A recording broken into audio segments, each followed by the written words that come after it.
October 1950. American forces cross the 38th parallel and drive north into North Korea. In Washington, leaders celebrate. MacArthur promises total victory. But in Moscow, Joseph Stalin watches the maps and says something to Mao Zedong that will change everything. Stalin has been careful throughout the Korean War, providing weapons and advisors but avoiding direct Soviet involvement. Now MacArthur is pushing toward the Chinese border, and Stalin must decide, does he allow American forces to establish themselves on China's frontier, or does he encourage Chinese intervention that could spiral into World War III? What Stalin says in this moment reveals the calculating mind of history's most ruthless strategist, a man who sees MacArthur's advance not as American triumph, but as opportunity to bleed American power while keeping Soviet hands clean. The words Stalin speaks will unleash the Chinese intervention that MacArthur swears is impossible. Subscribe for more MacArthur stories and help us reach 500 subscribers. Stalin has been playing careful games since the Korean War began in June 1950. North Korea's invasion was approved by Stalin, who saw opportunity to expand communist control in Asia while testing American resolve. But Stalin was careful to maintain deniability. Soviet military advisors helped plan the invasion. Soviet weapons equipped North Korean forces. Soviet pilots flew combat missions under North Korean markings. But Stalin refused to commit Soviet forces openly or to provide the kind of massive support that would risk direct confrontation with America. His strategy was to encourage North Korean aggression, while keeping Soviet involvement hidden enough to avoid triggering American retaliation against Soviet territory. The initial success of the North Korean invasion seemed to vindicate Stalin's strategy. Within weeks, South Korean and American forces were pushed into small perimeter around Pusan, nearly driven off the peninsula entirely. Stalin watched this unfold with satisfaction, believing that communist victory in Korea would demonstrate American weakness and encourage communist movements throughout Asia. But the situation changed dramatically when MacArthur's Incheon landing reversed the war and destroyed North Korean forces. Stalin now faced different calculation. Should he increase support to save North Korean regime, or should he accept defeat and minimize Soviet exposure to American retaliation? What Stalin says to his advisors during this period reveals his thinking. He does not see the North Korean collapse as strategic disaster requiring Soviet intervention. Instead, he sees it as opportunity to test Chinese commitment to communist solidarity while avoiding direct Soviet involvement. If China can be convinced to intervene, Chinese forces will bear the cost of fighting Americans while Stalin provides weapons and support from safety. If China refuses to intervene, Stalin can blame Chinese weakness for communist defeat, while maintaining that Soviet Union was not directly involved. Either outcome serves Soviet interests better than direct Soviet military intervention that would risk war with America.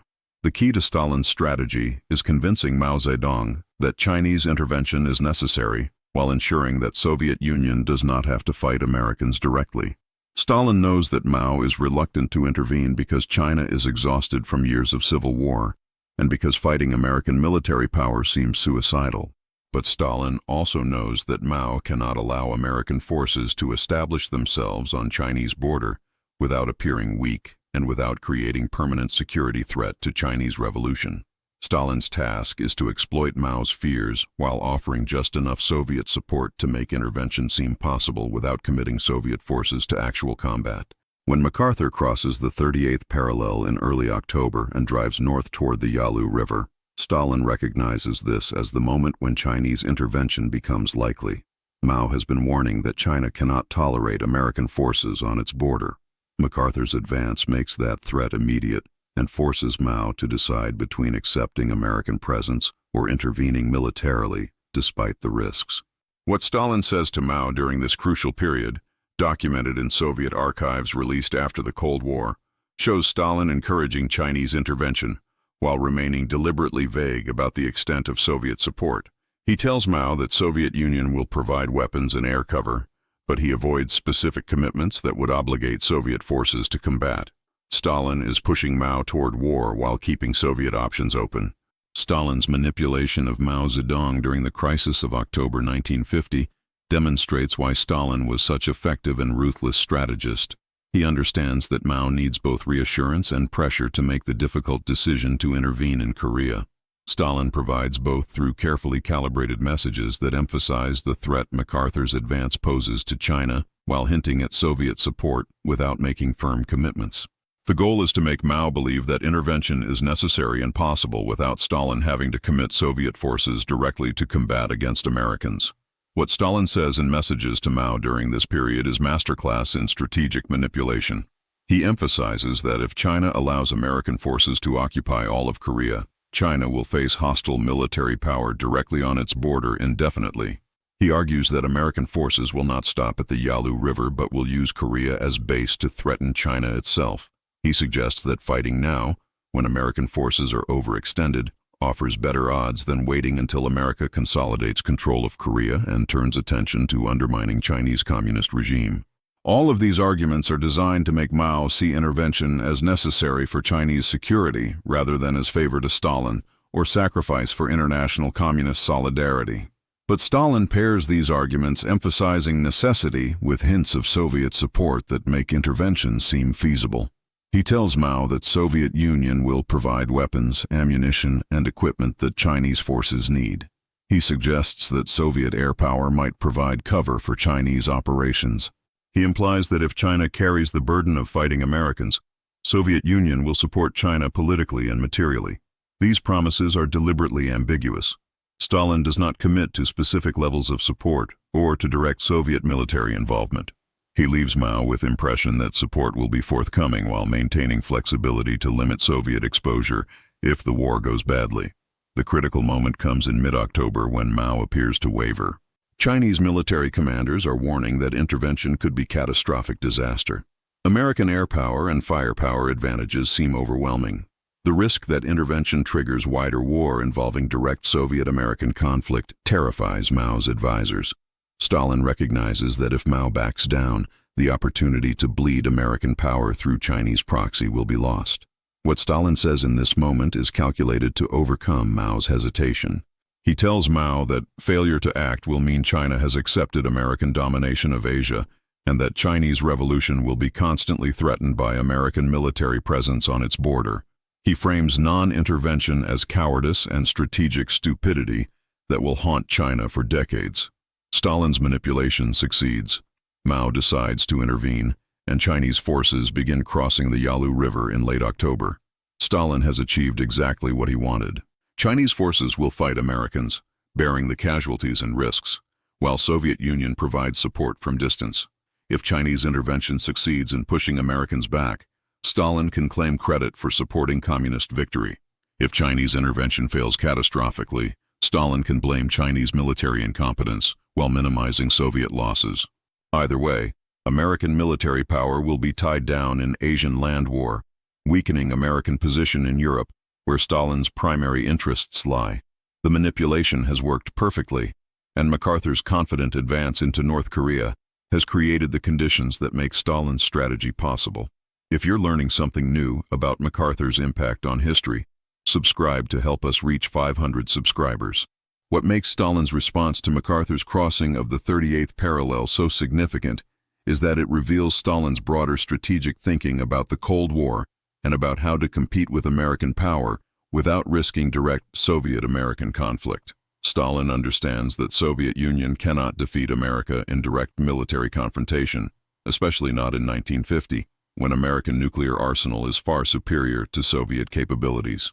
But Stalin also understands that America's strength can be turned into weakness if American forces can be drawn into costly conflicts in peripheral areas while Soviet Union maintains its focus on Europe, where the real strategic competition is occurring. MacArthur's advance into North Korea creates exactly the kind of opportunity Stalin has been looking for. If Chinese intervention can bog American forces down in Korea, the costs to America will be significant while Soviet costs remain minimal. American military resources committed to Korea cannot be used in Europe. American public opinion will be strained by casualties in Asian war that most Americans do not understand. American allies will question whether American leadership is reckless and whether American strategy serves their interests. All of these outcomes benefit Soviet position without requiring Stalin to risk direct confrontation with American military power. What Stalin says to his Politburo about the Korean situation reveals his cold calculation of costs and benefits. He acknowledges that Chinese intervention carries risks. If intervention fails and Chinese forces are destroyed, communist prestige will suffer, and China will be weakened. If intervention succeeds but triggers American escalation, the war could expand in dangerous ways. But Stalin argues that these risks are worth taking because the potential benefits are so significant. If Chinese intervention creates military stalemate, America will be tied down indefinitely in Asian war, while Soviet Union consolidates its position in Europe. This outcome alone justifies encouraging Chinese intervention, and the fact that China, rather than Soviet Union, bears the primary costs makes the calculation even more favorable from Soviet perspective. The cynicism of Stalin's position is remarkable even by his standards. He is willing to encourage Mao to commit hundreds of thousands of Chinese soldiers to war against American forces, knowing that casualties will be enormous, while keeping Soviet involvement limited to providing weapons and some air support.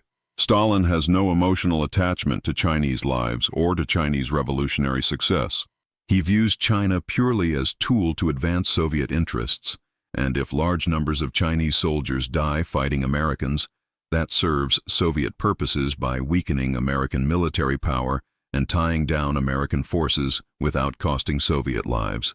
This ruthless calculation is central to understanding Stalin's response to MacArthur's advance across the 38th parallel.